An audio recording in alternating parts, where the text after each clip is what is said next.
Good evening and welcome to the Babson Alumni Entrepreneur Hall of Fame celebration.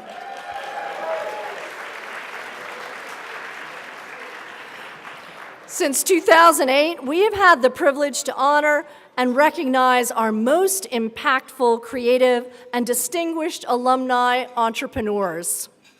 I want to welcome back John Carson. John, can you raise your hand for us so we can welcome you back? John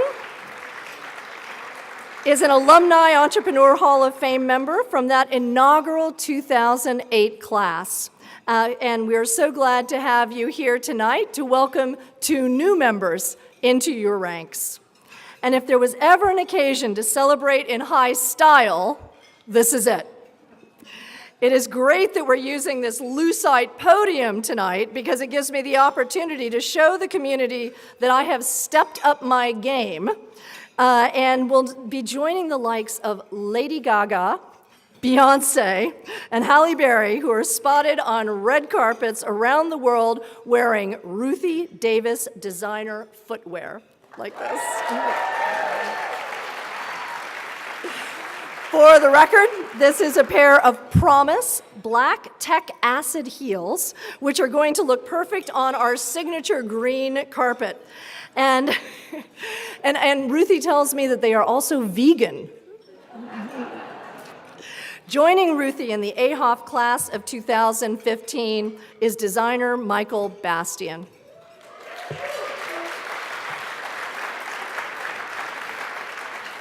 And while I'm sure I could have made some waves tonight sporting any of his menswear items, instead I decided to accessorize with a pair of sunglasses that he selected and sent directly to me. There you go. Yeah, thank you. So they are the perfect accessory to combat the star power that's being generated by our rising stars who we'll meet later on in the program. So thank you to both Ruthie and Michael for donating items from their respective collections, which we will proudly display in the Arthur M. Blank Center as part of our Hall of Fame collection. So thank you to you both.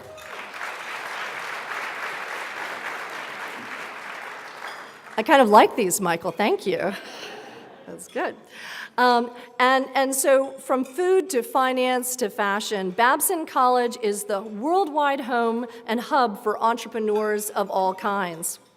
We come together to live, to learn, and to innovate in an incredible community whose mission is to develop entrepreneurial leaders who create economic and social value, which changes our world for the better. All the evidence you need is right here in this room tonight. We're gathering together to celebrate people who make Babson special and who represent the best of who we are and what we do to the world. Congratulations to our newest Hall of Famers, Ruthie and Michael, and to our rising stars who aspire to follow in their footsteps. And to our B.E.T.A Challenge participants who are working to take the next step in their entrepreneurial journey. Could I ask the B.E.T.A Challenge participants to just stand and be recognized quickly?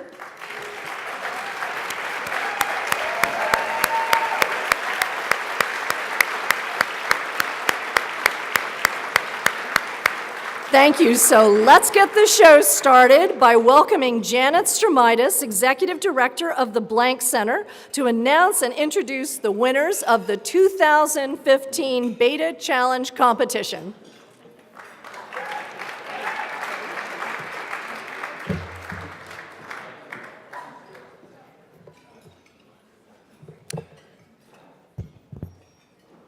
April 16th, 2015 is all about celebrating Babson student and alumni entrepreneurs. This afternoon, 9 terrific finalist ventures presented their accomplishments and responded to judges' questions in the undergraduate, graduate, and alumni B.E.T.A Challenge tracks. This competition recognizes major milestones businesses have achieved by taking action. Thanks to everyone who gave, judged, or attended the presentations earlier today. We are extraordinarily grateful to the sponsors for their continued support of this competition. At the gold level, we thank the Babson Alumni Association, Samuel Goldstein and Company, and alumnus John K. Essler. At the silver level, we thank the Arthur M. Blank Center for Entrepreneurship, Pepper Hamilton, LLP, Pierce Hatwood, LLP, and parents Jeff and Laurie Baker. In-kind sponsors Bizland Inc., Cumming Properties, Mass Challenge, and Microsoft. Undergraduate business competitions have been a long and honored tradition at Babson College, beginning with the Student Business of the Year competition established in 1959 and continuing through 2012. Babson's undergraduate business plan competition was launched in 1985 and continued through 2011. Today's undergraduate beta challenge is a merger of these two competitions with a focus on action taken and milestones achieved. I'd like to recognize the undergraduate finalist ventures and entrepreneurs. Elysium Industries, with entrepreneurs Matthew Hayes, Ben Cardarelli, Carl Perez, Saya Mori, and Guy Fagundis, all members of the class of 2015.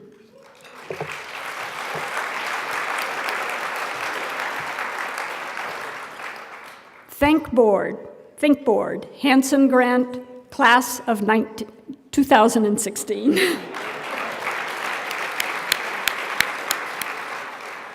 Wash Sense, Connor Dahlberg, class of 2015. And the winner is Think Board, Hanson Grant. Come on up.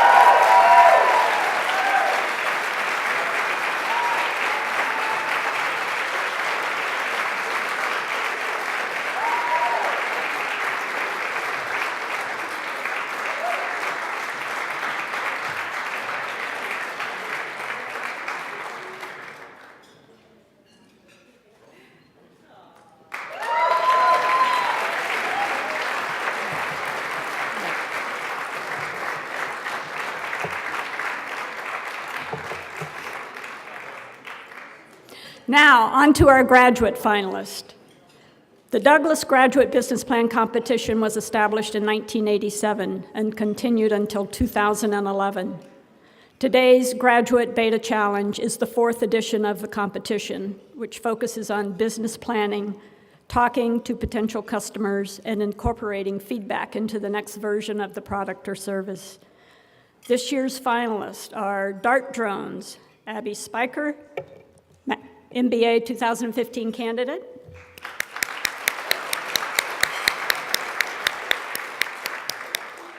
Aurora Global, Marissa Goldstein, MBA 2015, and Savita Sriardhan, Masters 2014.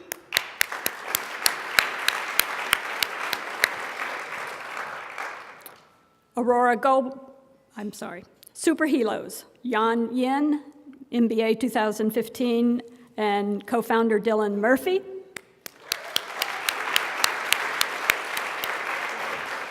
Now, I just have to comment, if you haven't realized this, that this year, for all three finalists in the MBA Graduate Challenge are female-led ventures. That's a milestone.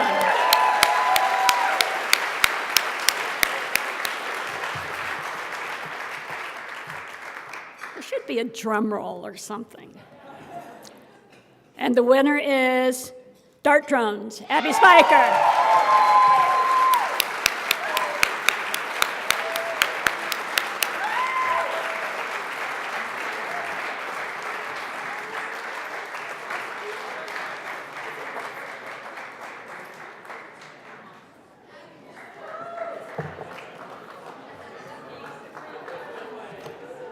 All right.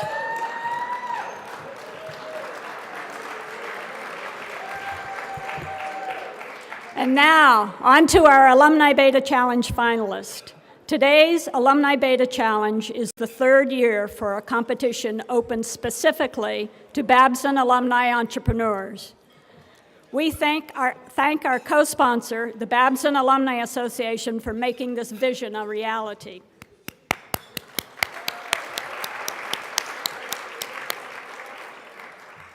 The finalist ventures are Sintel LLC with Aparo Kari, MBA 2012.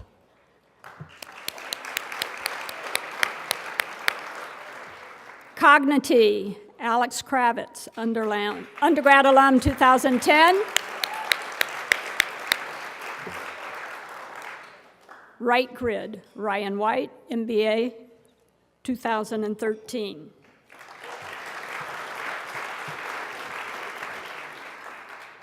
And the winner is Ryan Right Grid.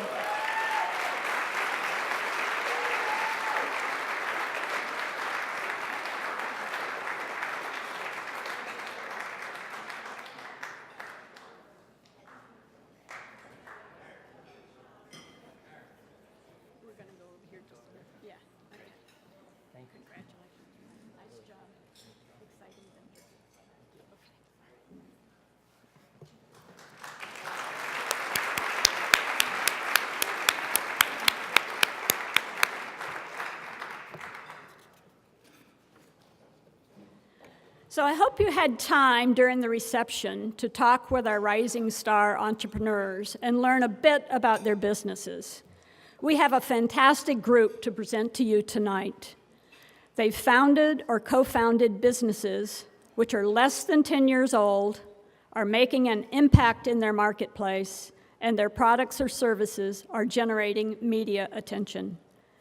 Carol Hacker, Vice President of our Alumni and Friends Network, is joining me to recognize the 2015 Rising Star Entrepreneurs. Thank you.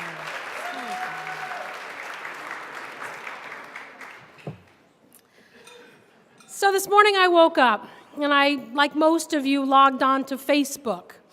And the first thing I saw was my post from April 16th, 2014. And this is what my post said. They just arrived. Love these socks when I saw them presented at the B.E.T.A Challenge last week at Babson. Kudos to the Heath brothers. And then I went on and talked about them. And I ended with, I hope they improve my golf game. Well, I can tell you they have not improved my golf game, but they are my favorite pair of socks. And I also have them in pink, just so you know. Now, you're probably wondering about Bombas and what kind of name that is for a sock company. But it's Latin for bumblebee.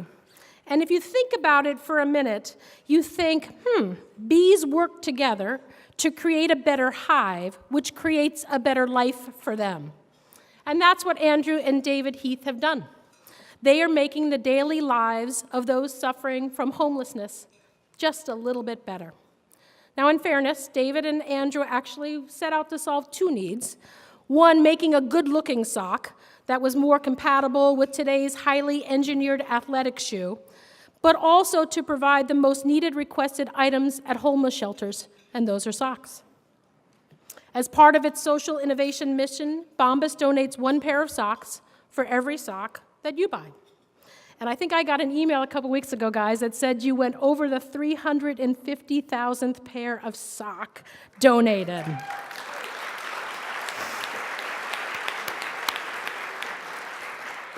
But they're not like my socks, because they're more appropriate for those that need them in a homeless shelter. They worked with their charitable partners to create socks that met the needs of those who do not have the ability every day to put on a clean pair. Their company, though, is really innovative and I will say clever, much like themselves. Their customer service department is called the Customer Happiness Team, and that's what they bring to so many.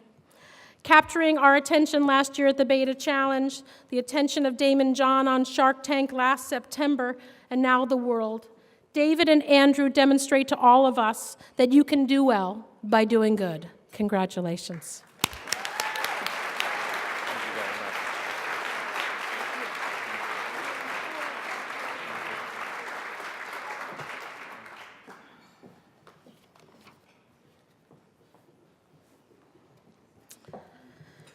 So if you were an N-Star customer, like me, you received a quarterly notice that told you how you were doing, right?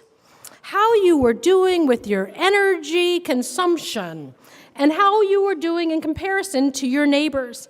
I liked that I would get a smiley face. I thought that was excellent. And I would hang that letter on my refrigerator for several days, and then I would throw it out. But if I were a manager of a building, commercial or residential or educational, I wonder if that same type of approach, that letter, would be impactful to me, to my bottom line and my commitment to sustainability. I think probably not. Enter Enertiv, the company built by Conor McGill and Pavel Khodorkovsky, who developed a software a platform and a device that's both cost-effective and easy to install. It's an energy monitoring solution that gives you real-time insights into what you're using to help you better manage your environment, as well as obviously saving you money and saving you energy. What I like about it is you can see on your phone, right there in front of you, or on your lap or desktop, what's happening in your office, what's happening in your floor, what's happening in your building. Now, Connell and Pavel are addressing the needs of not only individual companies and businesses, but society at large. They calculate that businesses, such as residential and commercial buildings, waste about 30% of energy, which they think translates into about $40 billion a year. That amount could sustain New York City's energy costs for 8 years. Enertiv helps you identify issues before they become problems. They let you set goals, also compare yourself to others in a large facility. What I like about it is it also allows for some competition within the building, and I think that sounds great. I do think that sounds much better than waiting months to find out how well you were doing months ago. Now, Pavel could not be here tonight because, like any great entrepreneur, he's out pitching in Silicon Valley, so we wish them great, great luck. But we're thrilled to have Connell here, evidencing not only their bi-coastal capabilities, but teaching us all a thing or two about energy. Thank you, Connell.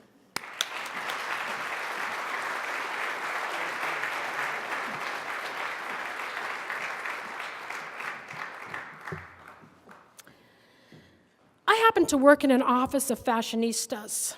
You might not notice that about me, but look around later at some of my staff. Talk about accessories is as common as talking about the next alumni event. So you can imagine the buzz that is created when we can talk about both accessories and alumni. The Esmeralda Lambert collection has been a fun lunchtime topic in Alumni Hall. Esmeralda and Matthew Lambert, who met here getting their MBA, have created a hand-woven and crafted jewelry line inspired by Latin and Caribbean culture. They are truly works of art, truly, because they're crafted by entrepreneurial women artisans in the Dominican Republic. They use beads, crystals, stones, woven together in very intricate patterns and amazing settings. And what I love most about them is they're very lightweight. They call this the Esmeralda signature style. And it's a brilliant combination of originality, beauty, craftsmanship, and culture. And I do love one of your taglines. It's fashion conscience meets fashion with a conscience. As the business grows, so does their ripple effect. They predict that they will empower more and more entrepreneurial women artisans to create and sustain a livelihood for themselves. Now, you can find their works of art in 14 different cities in Massachusetts, in boutiques in Rhode Island and New Hampshire and in DC. I think it might be closed, but Greta Lux in downtown Wellesley carries their products. Or, like me, check them out later. I picked mine up at Lisa's Boutique in Needham. Their venture is also a family enterprise, with Esmeralda's brother and mother working for the company. I'm so pleased that we played a role in bringing you two together, but probably more pleased and proud of the business and the work you're doing around the globe. So congratulations to you both.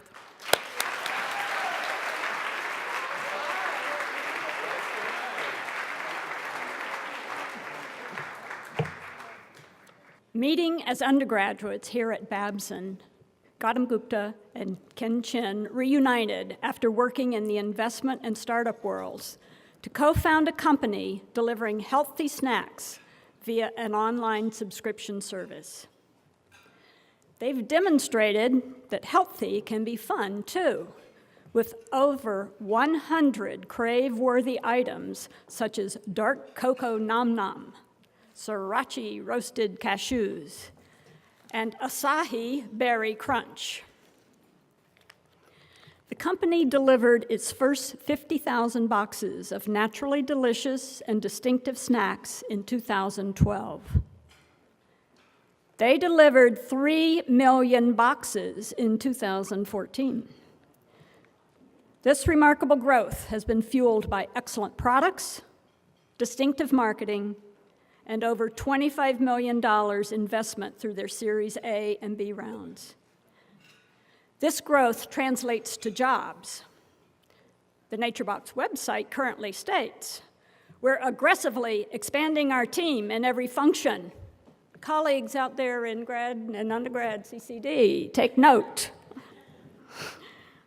With 3 locations for sales and distribution, the company has 90 employees, including four Babson alums. After visiting the San Carlos headquarters last September, I left thinking, what a terrific place to work. Very importantly, this venture-backed company has social entrepreneurship at its core. For every box it delivers, NatureBox donates 1 meal through Feeding America, the nation's leading domestic hunger relief charity. Congratulations, Gautam and Ken,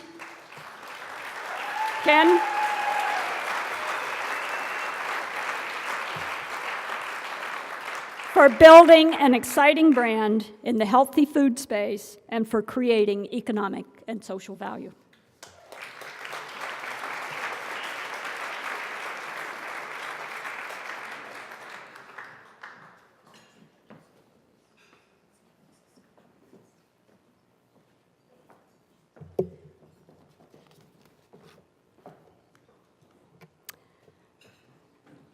Polina Rogorodsky and her family immigrated from St. Petersburg, Russia, when she was 4 years old. Her life as an entrepreneur began as a newspaper publisher at age 10. Like many entrepreneurs, her first customers were family and friends. Early in her Babson student days, she was immersed in the focus on entrepreneurship in and out of the classroom and founded Polina Fashion. Thus began her frequent travels on many different bus lines between Boston and New York City. Her frustrations in having to go to several different websites to find the best price and most convenient schedule made her realize that others experienced this pain point. After this aha moment, she founded Wanderoo in 2011, a company that aggregates booking sites for bus and train networks, making it easy to make ground arrangements in one place. Think of it as kayak for ground travel. In 2013, Wanderoo won the Most Innovative Web Technology Award at South by Southwest Interactive, and Polina was named by Mass High Tech Council as a woman entrepreneur to watch. Earlier this year, she was one of a select group of entrepreneurs that got to pitch at the Consumer Electronics Show in Las Vegas, and then one of the 3 chosen to travel to Richard Branson's Necker Island to pitch him and other potential investors. Wanderoo has raised over $8 million in venture funding and has 19 employees, 3 Babson alums. Polina, after tonight, we'll all be using the Wanderoo website or app to find faster, cheaper ground travel.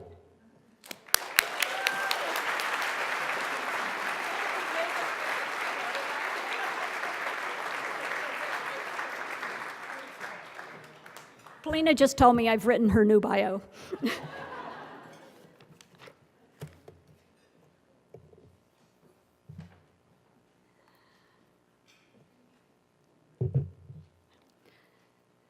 when a bottled iced tea based on a grandmother's recipe was just an idea, Nairi Kavarian connected with the founder in the spring of 2013 through a Babson classmate. The Zeus girls immediately started using Babson's entrepreneurial thought and action methodology of act, learn, build. Just 2 years later, Zeus Greek iced tea is on the shelves of Roach Brothers, Sudbury Farms, Wegmans, and other markets in 3 flavors: original, peach, and my personal favorite, lemon. They recently got authorizations to place product in 250 Stop and Shop locations and are talking with other major chains. Needless to say, the Zeus team is in active fundraising mode to fuel increased production. Along the way, Zeus was a Beta Challenge 214 finalist just 1 year ago, and a Mass Challenge 2014 finalist. Recently, alumnus Mark Sampson, formerly of Harpoon Brewery, has joined the team as Vice President of Sales and Marketing. Another Babson alum, Adam Hintlian, is advising the company. Talk about those Babson connections. Additionally, Zeus team includes Kavarian family members who are here tonight. Mother Diane provided her kitchen for early recipe development and is the star in-store sampling rep. Sister Ani is the social media guru. Grandfather Jack is a strategic advisor, and Grandmother Dorothy calls on a weekly basis with names of additional retailers and shops for the Zeus team to contact. Nairi and team, kudos to you for turning an idea into reality.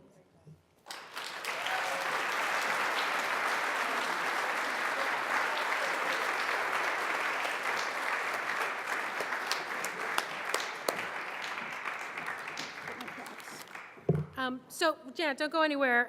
Before we begin dinner, I wanted to just add another, maybe a big thank you. I usually end an event by thanking my staff, so in case I forget, thank all of you. But I also wanted to acknowledge the work of Janet Stromitis. Some of you in the audience might know that Janet plans to retire at the end of this summer. I know. You're devastated. I'm devastated. But she's got great plans. And one of the great things that you probably also know about Janet is she is a graduate of the institution. So in the future at this event that she helped create with me, I might add, she will be just sitting in the audience enjoying it as much as all of you are tonight. So on behalf of my colleagues at the Blank Center, my team in Alumni Hall, every entrepreneur that's ever walked through her door, I just want to say a heartfelt thank you for what you've done for Babson and for our entrepreneurs. It's way too early to start saying the last time here.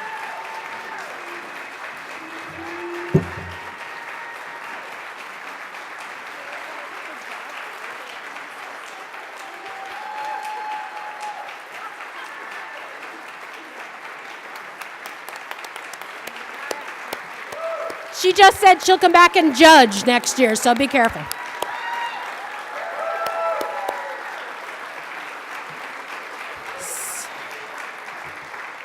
So I invite you to sit back. Dinner is going to be served. Please bring it on.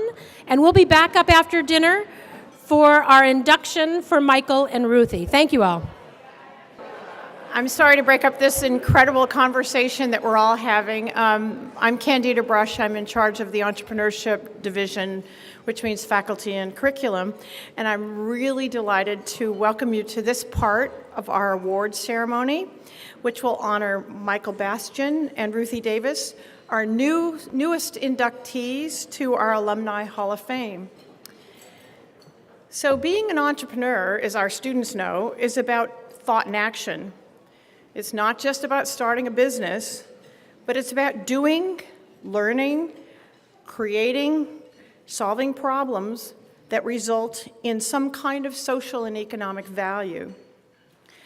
5 years after graduation, about 55% of our alumni are involved in entrepreneurial activities, This means startups, buying a business, family, or corporate entrepreneurship. So why is this the case? Well, 100% of our students take entrepreneurship classes at Babson College, different from any other school. And more than 70% of our students take entrepreneurship electives. Our Butler Venture Accelerator has 350 students in it and about 50 alumni. Most important, our focus in the classroom and our co-curricular activities is to teach students entrepreneurial skills that can serve them in any context or any situation.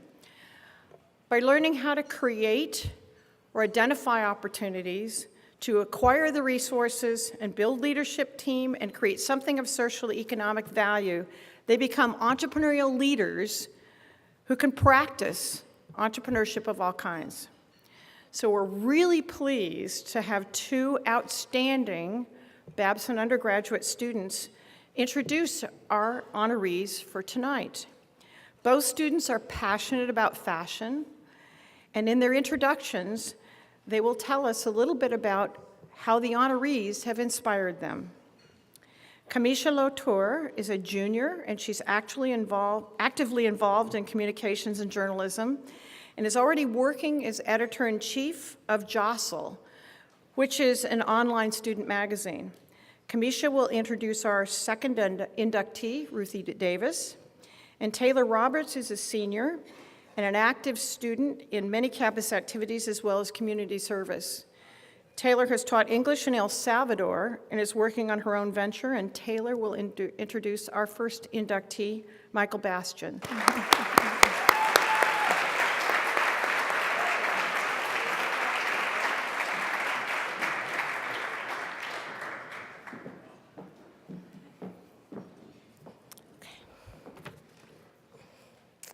Good evening. So I am at Babson because of alums such as Ruthie Davis and Michael Bastian. Their passion to achieve their dreams is what made me feel like I could find my place at Babson without sacrificing my own dream. As a high school senior, I applied to 20 colleges and universities in hopes of having a dual major in mechanical engineering and fashion and apparel. Weird, right?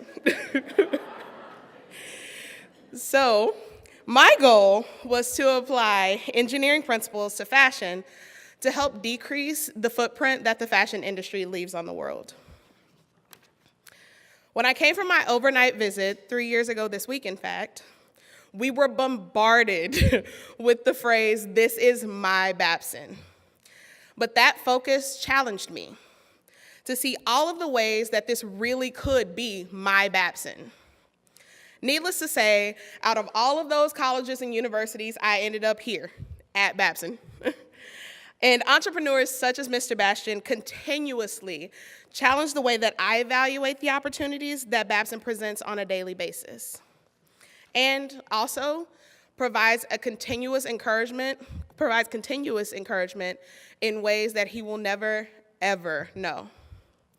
His dedication to his brand, his style, and ultimately who he is has chartered a pathway for students like me to follow in his footsteps. As a hardworking, passionate designer, Mr. Bastian allows his accolades to speak for themselves.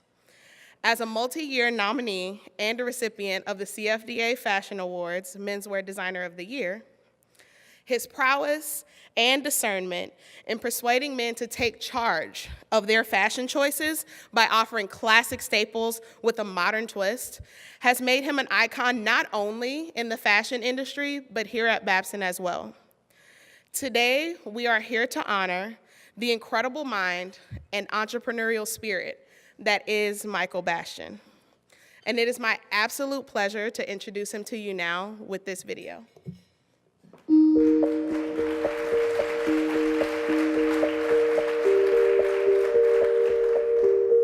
The second I graduated, I came right to New York. My dad picked me up. We went home to load up the truck and came right to New York. When I was a birder of Goodman, part of my job was to run around with the buyers, and put together the assortment for the store. And I could never find those things that I was really loving myself or needing to replace my own wardrobe. Classic American menswear done at a luxury level. No one was doing it, kind of at the level I wanted it to be at. So I kind of saw this hole and ran through it. There's two reasons that I love collaborations. One is you always get something more than you might come up with on your own. I'm a big believer in teamwork like that. The other reason is usually your own brand, it takes a while for it to get on its own feet. So if you don't have partners or you don't take out a lot of loans, you do other jobs, you do these other collaborations. And if you're lucky like me, you end up doing collaborations that you're really happy with and enjoy. Entrepreneurship, it's really a fancy word for do-it-yourself. You have an idea that you are so passionate about that you are going to figure out a way to make this a reality. What I think it takes is endurance and an ability to bounce back even when things get tough. You know that quote from Charles Darwin, it's not the strongest animals that survive or even the smartest animals, it's the ones that are most able to adapt to change. And that applies to a good entrepreneur.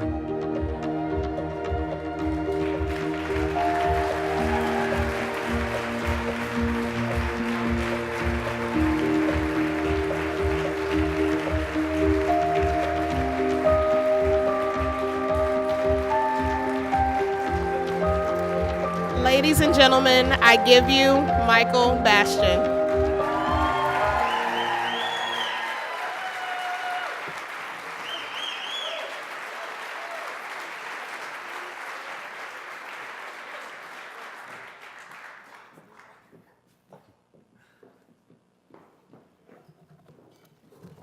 Wow. Taylor, if I'm an inspiration to you, this is my proudest day. Thank you for that.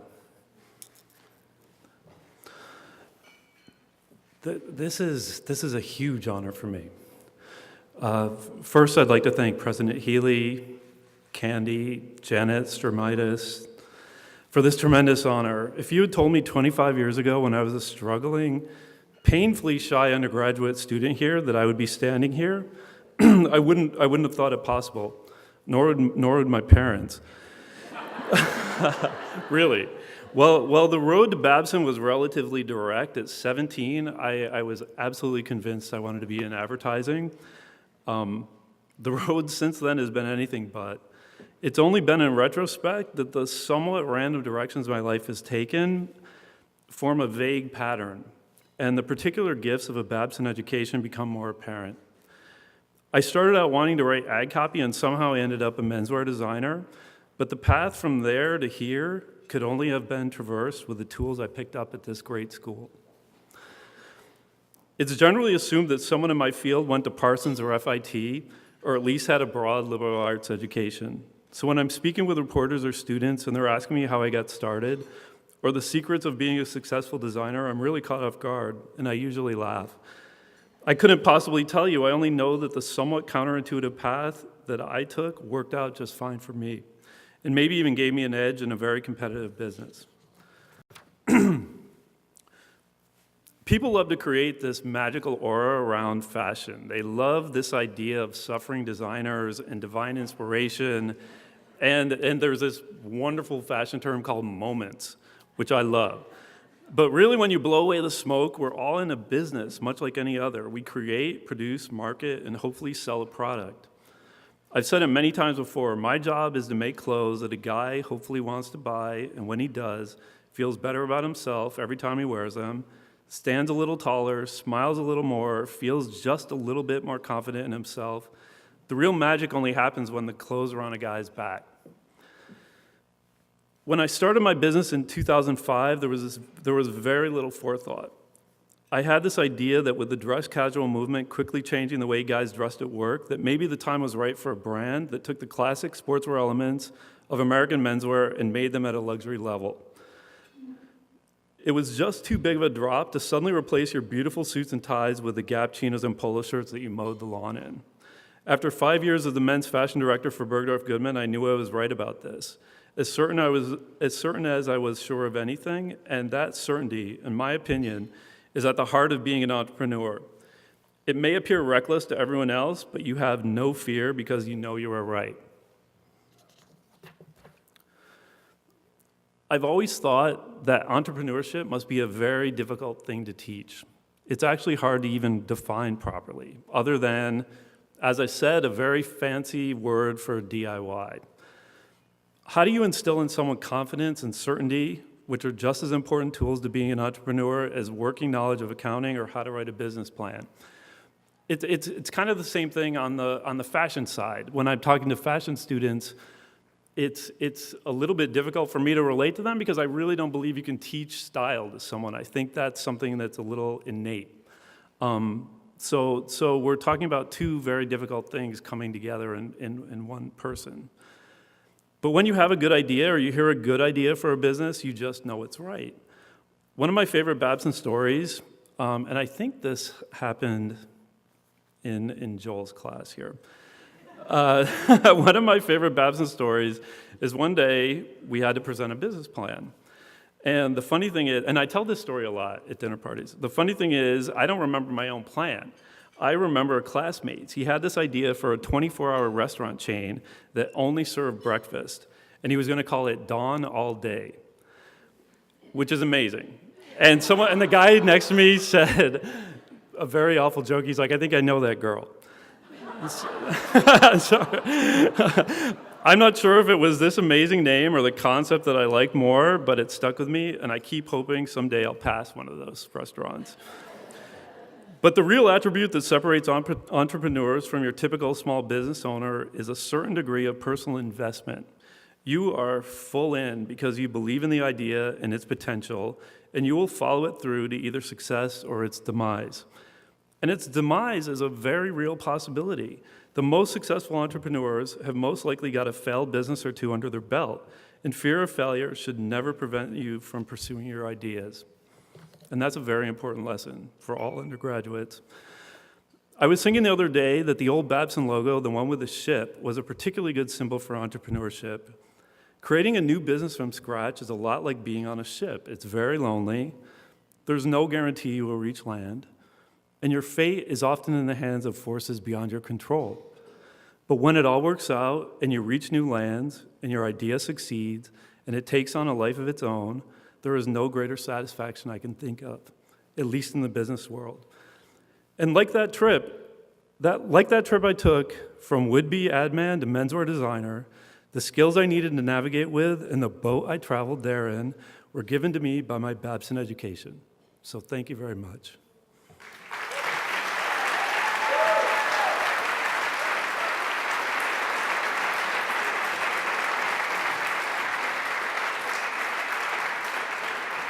Good evening, everyone. About a year ago, I was preparing to compete in the Miss Black USA 2014 competition. Thank you. As a state title holder and a contestant, I wanted to look my best. And so I was on a hunt to find the best wardrobe that would help me exude my confidence and unique sense of style to the judges. Now, my mentor, Paula, is pretty spot on with knowing the different boutiques and designers I might like to partner with. So she told me to check out Ruthie Davis, who she said is an incredible woman and a Babson grad. When I checked out Ruthie's site, I was in awe. Her shoes were exactly what I was looking for. They represented bold, fierceness, high fashion, originality, confidence. I was in love. After my research, I was so impressed by how many celebrity clients she has. Lady Gaga, Beyonce, Zendaya, just to name a few. I started even dreaming as if I was a celebrity client of hers. Now, although I was not able to purchase a pair of her shoes because I was on a very tight budget, But I was grateful enough to have Esmeralda, who sponsored me, some jewelry, so thank you. So a year later, I stand here in front of you all, honored to be able to introduce an exceptional woman who has, long before even launching her shoe collection, drove the success of many top companies, such as Uggs, Reebok, and Tommy Hilfiger, all the while staying true to herself. Ruthie Davis, you are truly an inspiration and a role model to the Babson community and for those of us who are aspiring entrepreneurs. Your work and success inspires us all to follow our dreams and to make sure that we do a rocking job at it. Ladies and gentlemen, please join me in welcoming Ruthie Davis with this video.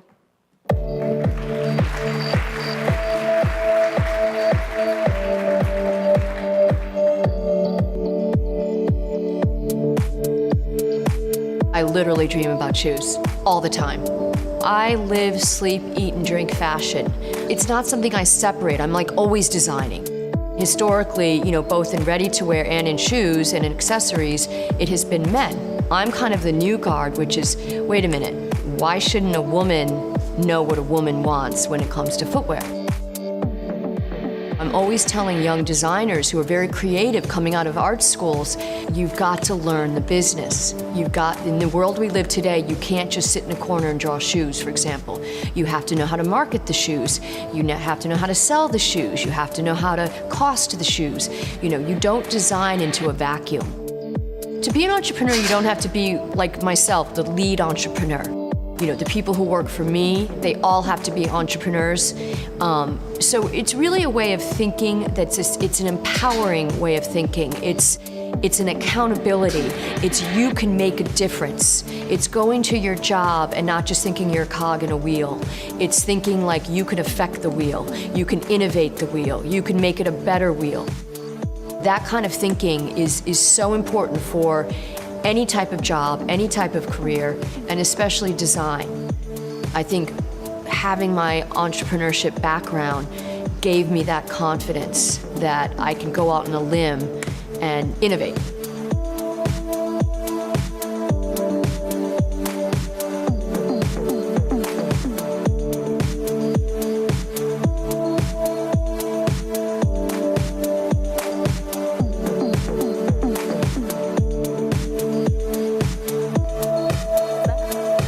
Ladies and gentlemen, Ruthie Davis.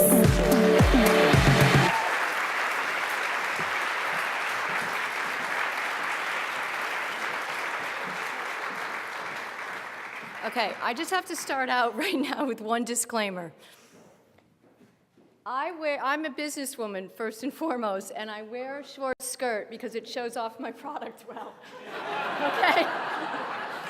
I wanted to wear slacks tonight, but they got vetoed.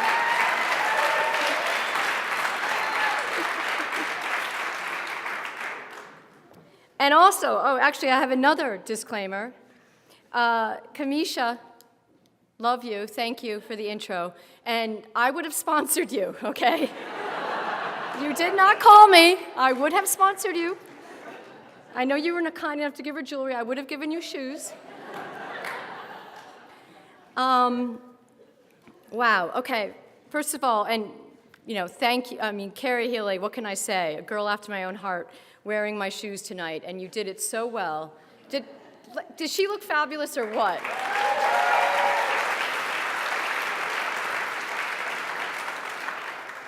And I'd also like to thank you so much. You represented, and I have to just say, personally, I'm so excited to have a female president of the college. It's incredible.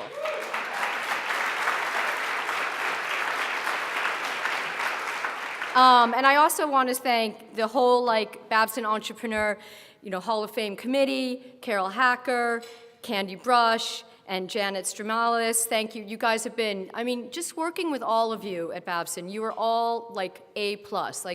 It's just the details that everything's taken care of. You have student escorts. You guys are top notch, and thank you for that. It's incredible. I'm so thrilled also to be sharing this night with my fellow honoree, Michael Bastian, who's so amazing, and I'm like going like this to him because he's like a huge star in the fashion industry. I mean, like, I bow down to you, my friend. He's incredible, and it's a privilege to receive this recognition alongside of you. Plus, you really look great in that picture.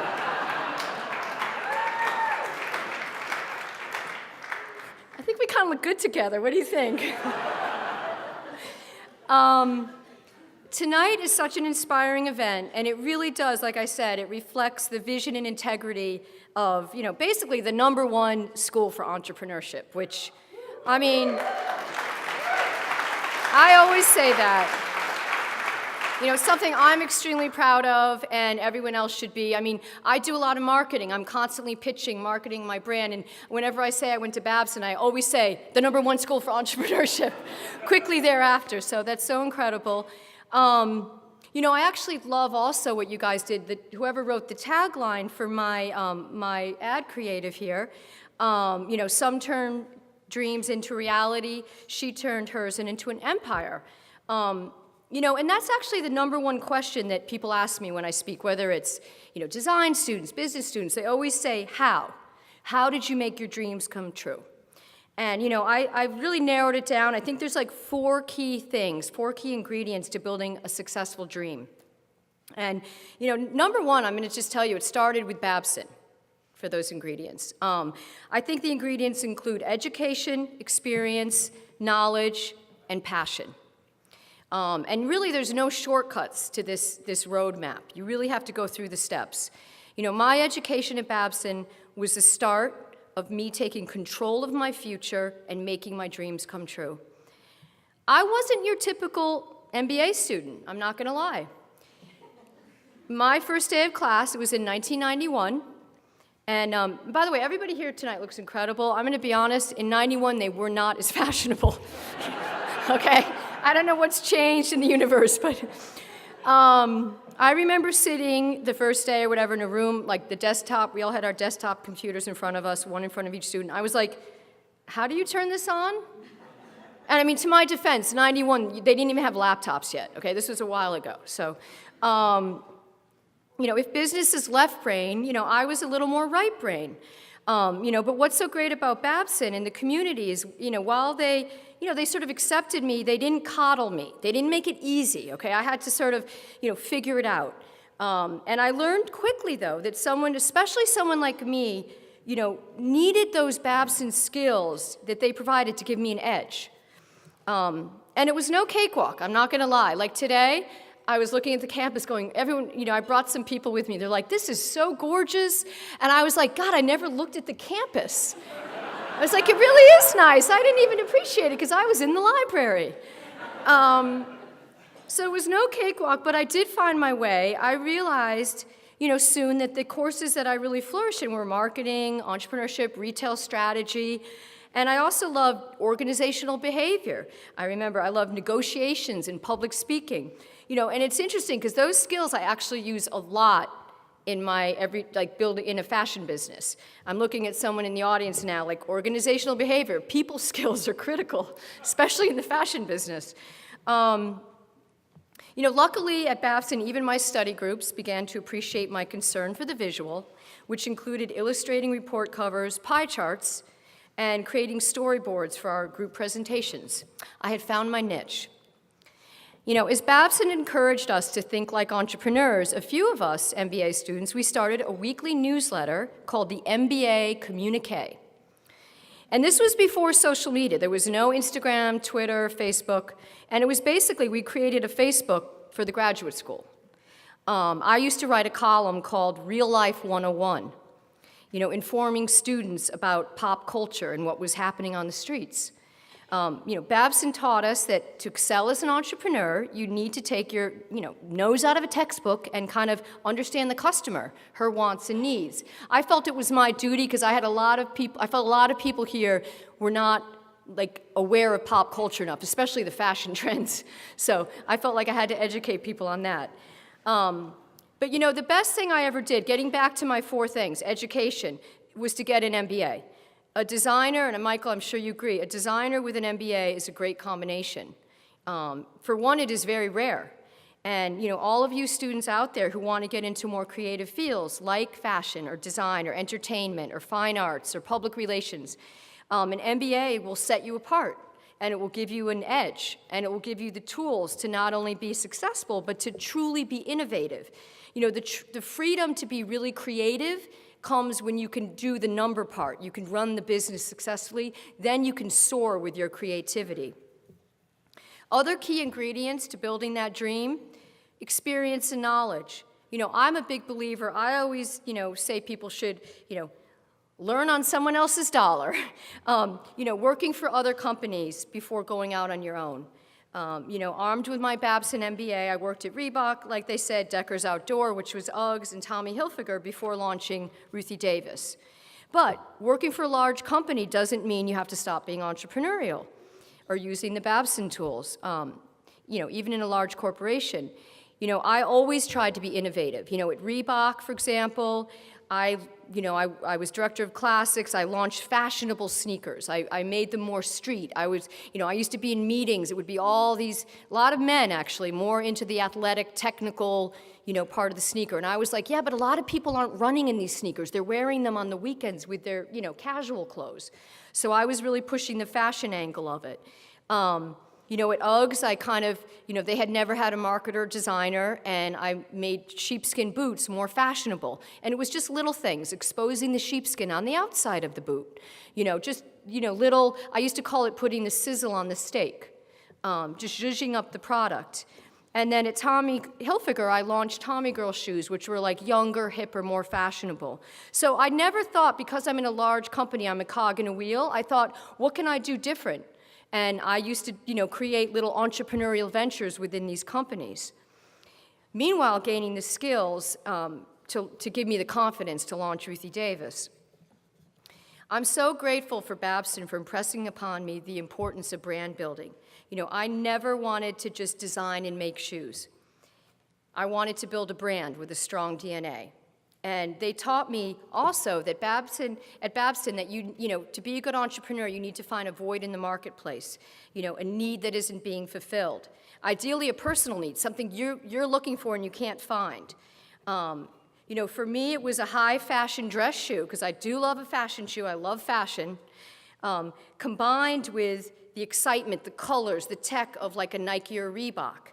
And so, I used to say, my concept when I launched Ruthie Davis, when people say, you're launching a shoe line, that's so crazy. What does it look like? There's so many. This is what I used to tell them. I used to say, well, okay, imagine a Manolo Blahnik. By the way, do most of you know what a Manolo Blahnik is? Okay. Or you could say a Louboutin. Do you know Louboutin? Okay. So Manolo Blahnik and a Nike had a baby. What would it look like? And then I would they'd give me a look like, okay, that's something interesting. That would shut them up for a while. And that was kind of my unique niche that, I launched Ruthie on. The other thing that, so I've talked about now education, the experience and the knowledge, and then the passion. To build a dream takes a lot of energy, and I believe that energy comes from your passion, and it has to be authentic passion. It's critical to getting stuff done. As Michael said, everyone sees the glitz and glamour of what we do, the fashion business, the parties, all of that. But really, there is the yin to the yang. There are the hard times, the disappointments, the days you want to hang it up, but it's that passion that pulls you through. To go after a dream, it needs to be very close to your heart, it needs to be authentic, and it literally needs to get you up in the morning. And stuff's going to happen that gets in the way. You break your wrist, okay? But really, imagine trying to sketch a shoe with this. That's troubling. Which segues me to my next point, and how to build a dream. This is an important point. Surround yourself with talented people. Trust me, when you have the use of one arm, you need those people. I have the most incredible team, both here and in Italy, and each member is an entrepreneur going after his or her dream. My dream and their dreams are the same dream. A true entrepreneur's ultimate glory is to create a product, a brand, a team that is successful. I, for sure, could not do any of this alone, and what reward would there be? The shared success and failures are what count.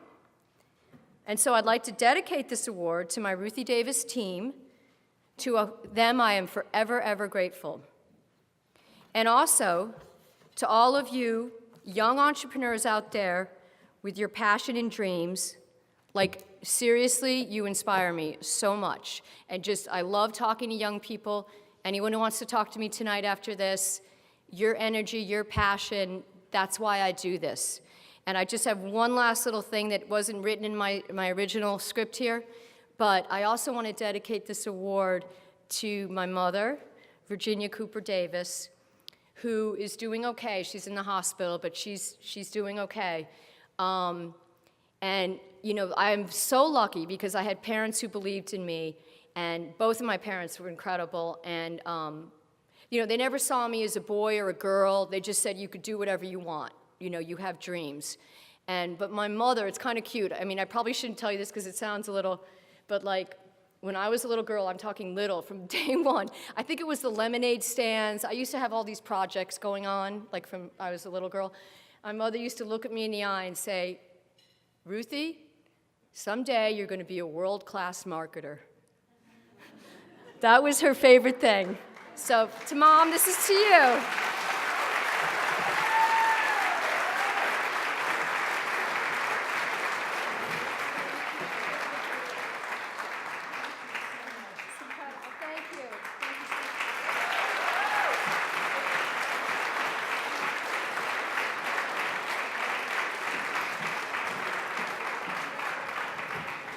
Okay, well, I'd like to congratulate our two award recipients, Ruthie Davis, Michael Bastian. Congratulations, and thank you for some really inspiring remarks.